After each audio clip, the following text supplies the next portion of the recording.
SASDOவின் பிரதான செய்திகள். தலைப்புச் செய்திகள்.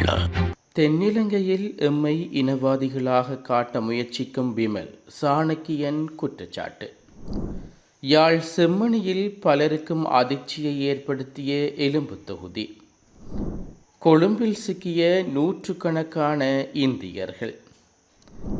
முழுமையாக மூடப்பட்ட லண்டன் வான்வெளி, அவசரமாக தரையிறக்கப்பட்ட விமானங்கள். தொடர்பன விரிவான செய்திகள். தாயக செய்திகள்.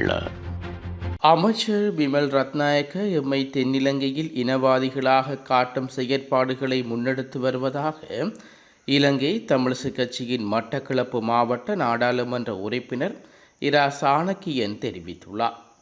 மட்டக்களப்பு வாழைச்சேனையில் உள்ள இலங்கை போக்குவரத்து சபை சாலைக்கு நேற்றைய தினம் விஜயம் மேற்கொண்டார். இதன்போது போக்குவரத்து சபை சாலையின் நிலைமைகள் தொடர்பில் கேட்டறிந்து கொண்டார். இந்த விஜயத்தில் வாழைச்சேனை பிரதேச சபையின் தவிசாளர் மற்றும் உறுப்பினர்களும் இணைந்திருந்தனர். அதனைத் தொடர்ந்து இது தொடர்பில் நாடாளுமன்ற உறுப்பினர்களின் அலுவலகத்தில் ஊடகவியலாளர் சந்திப்பொன்றையும் நடத்தியிருந்தார். யாழ் செம்மணி மனித புதைகுழியில் நேற்றைய தினம் அகழ்வு பணிகள் முன்னெடுக்கப்பட்ட போது பெரிய மனித எலும்பு தொகுதியுடன் சிறிய குழந்தையின் மனித எலும்பு தொகுதியும் அடையாளம் காணப்பட்டுள்ளதாக சட்டத்திரணி ரணித்னா ஞானராஜா தெரிவித்துள்ளார். சிந்து பாத்தி மனித புதைகுழி அகழ்வு பணி குறித்து நேற்றைய தினம் ஊடகங்களுக்கு கருத்து தெரிவிக்கையில் அவர் இதனை குறிப்பிட்டுள்ளார். அவர் மேலும் தெரிவிக்கையில், பெரிய மனித எலும்பு தொகுதியுடன் சிறிய எலும்பு தொகுதியானது அரவணைக்கப்பட்ட நிலையில் குறித்த எலும்பு தொகுதிகள் காணப்படுகின்றன. அது சுத்தப்படுத்தப்பட்டு அடையாளப்படுத்தப்பட்டு இன்று காலை முழுமையாக அகழ்ந்தெடுக்கப்பட்டுள்ளது. இன்று வரையான காலப்பகுதியில் செம்மணியில் 115 எலும்பு தொகுதிகள் அடையாளம் காணப்பட்டதுடன் அவற்றில் 102 எலும்பு தொகுதிகள் முழுமையாக அகழ்ந்தெடுக்கப்பட்டுள்ளது. செம்மணி சிந்துபாத்தி இந்து மயானத்தில் உள்ள மனித புதைகுழியின் 2வது கட்டத்தில் 25ஆம் நாள் அகழ்வு பணிகள் நேற்றைய தினம் இடம்பெற்றன. இந்நிலையில் நேற்றைய தினம் 4 புதிய எலும்பு தொகுதிகள் அகழ்வும் பிரதேசம் ஒன்றில் புதிதாக அடையாளம் காணப்பட்டுள்ளன. அத்துடன் நேற்றைய தினம் 3 மனித எலும்பு தொகுதிகள் முழுமையாக அகழ்ந்தெடுக்கப்பட்டுள்ளது. இவ்வாறு அகழ்ந்தெடுக்கப்பட்ட எலும்பு தொகுதிகள் நீதிமன்றத்தின் கட்டுக்காவலுக்குள் உட்படுத்தப்பட்டுள்ளன. நேற்றைய நாள் முடிவில் இதுவரையில் 115 எலும்பு தொகுதிகள் அடையாளம் காணப்பட்டதுடன் 102 எலும்பு தொகுதிகள் முழுமையாக அகழ்ந்தெடுக்கப்பட்டுள்ளன என்றும் அவர் மேலும் தெரிவித்துள்ளார். விசா முடிவடைந்த நிலையில் சட்டவிரோதமாக இலங்கையில் தங்கியிருந்த 155 இந்தியர்கள் அடங்கிய குழு குடிவரவு மற்றும் குடியகல்வுத்துறை அதிகாரிகளால் கைது செய்யப்பட்டுள்ளனர். இந்தியர்கள் அனைவரும் தனிப்பட்ட விசா விதிமீறல்கள் காரணமாக கைது செய்யப்பட்டுள்ளனர்.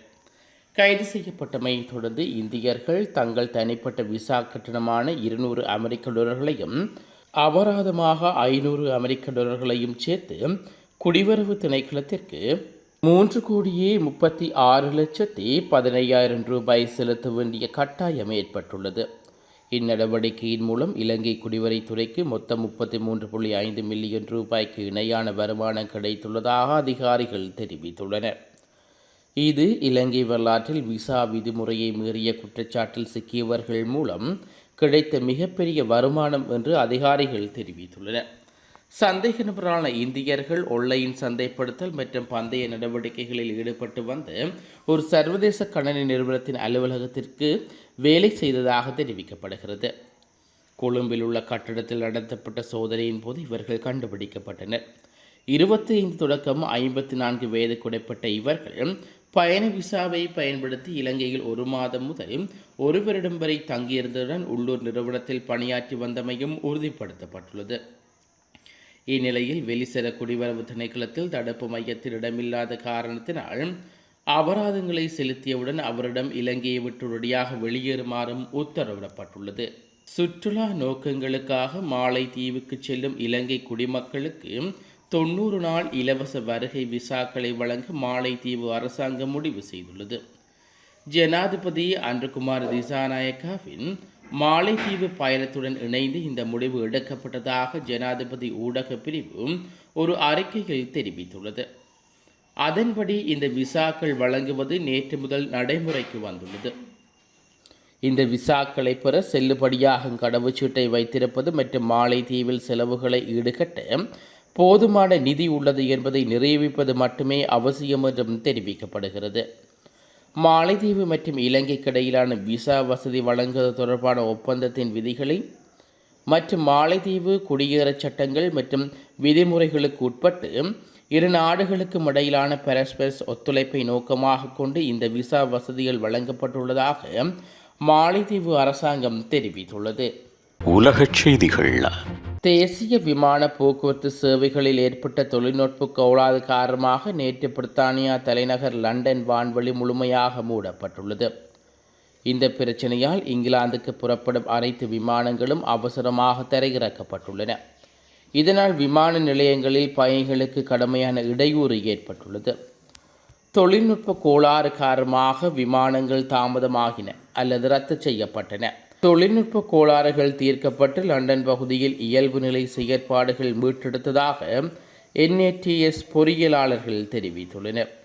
இந்த பிரச்சனையால் ஏற்படும் இடையூறுகளை குறைக்க விமான நிறுவனங்கள் மற்றும் விமான நிலையங்களுடன் இணைந்து பணியாற்றி வருவதாக NATS தெரிவித்துள்ளது. மேலும் பயணிகளுக்கு ஏற்பட்டுள்ள சிரமத்துக்கு NATS மன்னிப்பு கேட்டுக்கொண்டுள்ளது.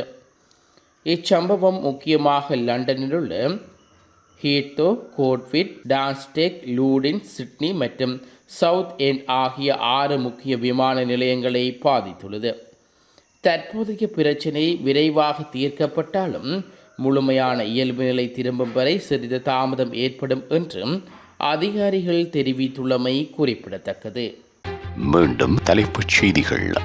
தென்னிலங்கையில் எம்மை இனவாதிகளாக காட்ட முயற்சிக்கும் விமல் சாணக்கியன் குற்றச்சாட்டு. யாழ் செம்மணியில் பலருக்கும் அதிர்ச்சியை ஏற்படுத்திய எலும்பு தொகுதி. கொழும்பில் சிக்கிய நூற்றுக்கணக்கான இந்தியர்கள். முழுமையாக மூடப்பட்ட லண்டன் வான்வெளி. அவசரமாக தரையிறக்கப்பட்ட விமானங்கள்.